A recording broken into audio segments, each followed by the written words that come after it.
Assalamualaikum warahmatullahi wabarakatuh. Hai semua, pada kesempatan kali ini kami akan mempresentasikan materi tentang pengaruh kebiasaan begadang terhadap konsentrasi belajar mahasiswa. Dengan kami yang beranggotakan, saya Mauludin Farah Gaddafi dengan NIM 67. Saya Rini Noviana Sapiko dengan NIM 49. Saya Nahja Anifa dengan NIM 61. Untuk selanjutnya, materi akan dijelaskan pertama oleh Nahja. Untuk yang pertama ada pendahuluan. Kebiasaan bergadang sering dilakukan oleh mahasiswa karena berbagai alasan, seperti mengerjakan tugas, bermain gadget, menonton film, atau menggunakan media sosial. Namun, kurangnya waktu tidur dapat mempengaruhi kondisi tubuh dan kemampuan seseorang dalam berkonsentrasi saat belajar. Oleh karena itu, penelitian ini dilakukan untuk mengetahui pengaruh kebiasaan begadang terhadap konsentrasi belajar mahasiswa. Pada slide ini dijelaskan bahwa begadang merupakan kebiasaan yang cukup sering dilakukan oleh mahasiswa. Penyebabnya bermacam-macam, mulai dari mengerjakan tugas hingga menggunakan media sosial. Meskipun terlihat biasa, kebiasaan ini dapat mempengaruhi kondisi fisik dan mental seseorang. Oleh karena itu, penelitian ini dilakukan untuk mengetahui apakah kebiasaan begadang benar-benar berpengaruh terhadap konsentrasi belajar mahasiswa.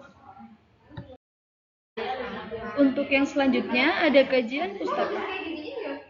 Begadang adalah kebiasaan tidur larut malam atau kurang tidur dari waktu yang dianjurkan. Sementara itu, konsentrasi belajar merupakan kemampuan seorang untuk memusatkan perhatian terhadap proses pembelajaran. Kurangnya waktu tidur akibat begadang dapat menyebabkan rasa kantuk, tubuh mudah lelah, serta menurunkan fokus dan daya ingat saat mengikuti pembelajaran. Begadang tidak hanya berarti tidur larut malam, tetapi juga kondisi ketika seseorang tidak mendapatkan waktu tidur yang cukup. Padahal, tubuh dan otak membutuhkan waktu istirahat untuk memulihkan energi. Jika seseorang sering begadang, maka kemampuan untuk fokus, mengingat informasi, dan memahami materi pembelajaran dapat menurun.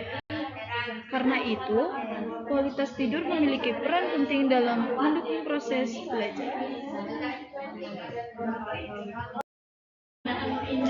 Untuk membedah fenomena kebiasaan begadang di kalangan mahasiswa, penelitian ini menggunakan metode deskriptif sederhana. Mengapa metode ini yang kami pilih?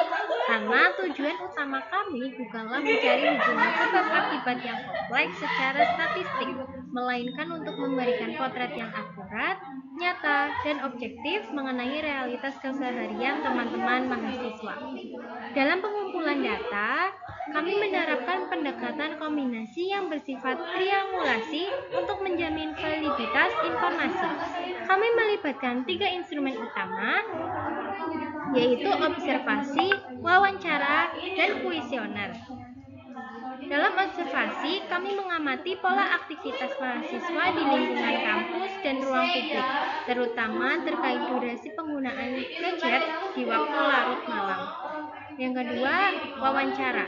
Kami berdialog langsung dengan responden untuk menggali alasan subjektif di balik keputusan mereka untuk begadang, apakah karena tekanan akademik atau distraksi gaya hidup. Lalu untuk kuesioner, kami menyebarkan instrumen terstruktur untuk mendapatkan data kuantitatif mengenai durasi tidur rata-rata responden. Melalui metode ini, kami berupaya menangkap perspektif personal dari mahasiswa. Kami ingin memotret fenomena begadang tidak hanya sebagai angka jam tidur, tetapi sebagai sebuah pengalaman empiris yang dirasakan langsung, sehingga dampak terhadap konsentrasi belajar dapat tergambar secara jelas dan relevan dengan realita di lapangan. Selanjutnya yaitu hasil dan pembahasan.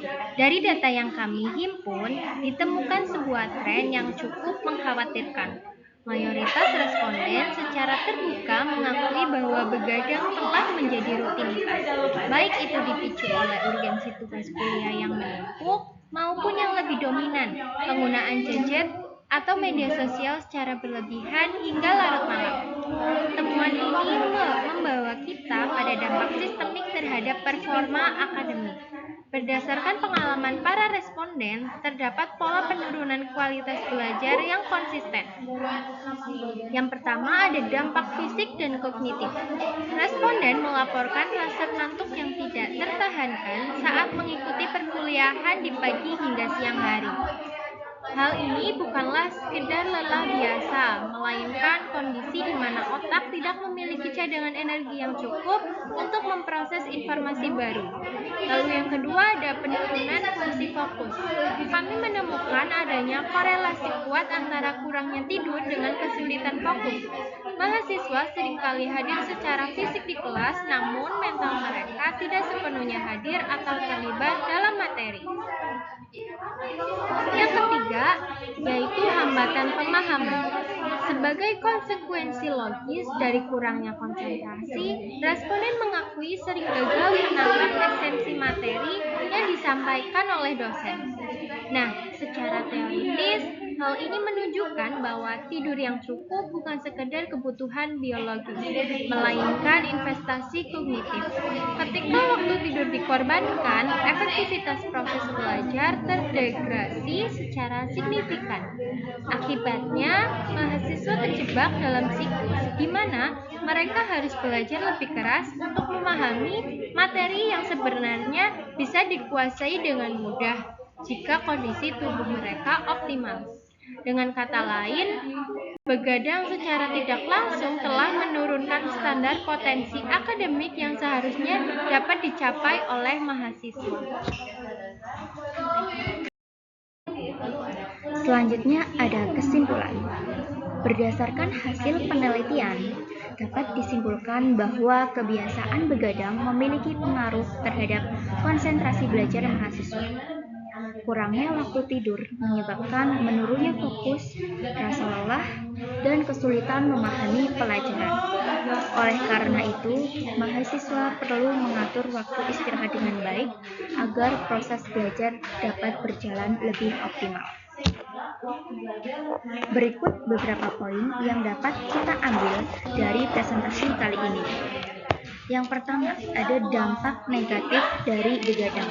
Kebiasaan begadang secara langsung menurunkan kualitas kognitif dan fokus daya ingat, yang berakibat pada merosotnya konsentrasi belajar mahasiswa.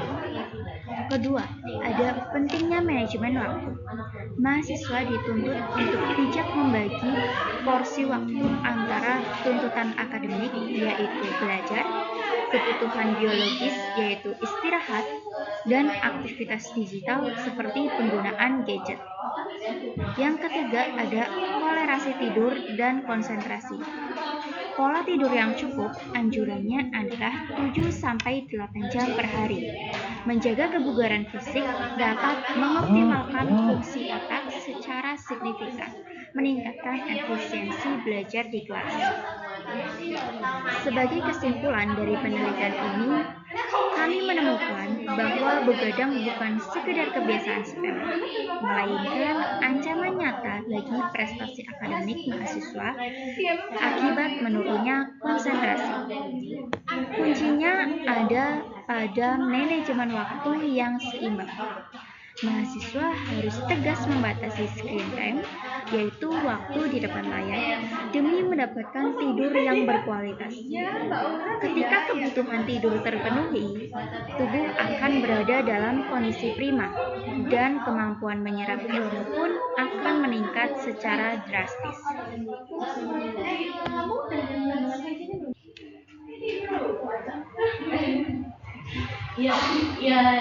Sebagai penutup, penelitian ini mengingatkan kita semua bahwa investasi terbaik bagi seorang mahasiswa bukan hanya seberapa keras kita belajar, tetapi juga seberapa bijak kita menjaga tubuh kita sendiri.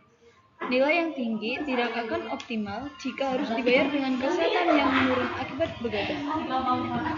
Mari Mari kita mulai langkah kecil hari ini. Atur waktu dengan bijak, letakkan gadget Anda saat waktunya beristirahat, dan berikan hak tubuh kita untuk tidur yang cukup. Karena konsentrasi yang tajam dan masa depan yang cerah dimulai dari tidur malam yang berkualitas. Demikian presentasi dari kami. Terima kasih banyak atas perhatian dan waktu yang telah diberikan. Selanjutnya, saya sangat terbuka untuk kritik dan saran. Terima kasih. Wassalamualaikum warahmatullahi wabarakatuh.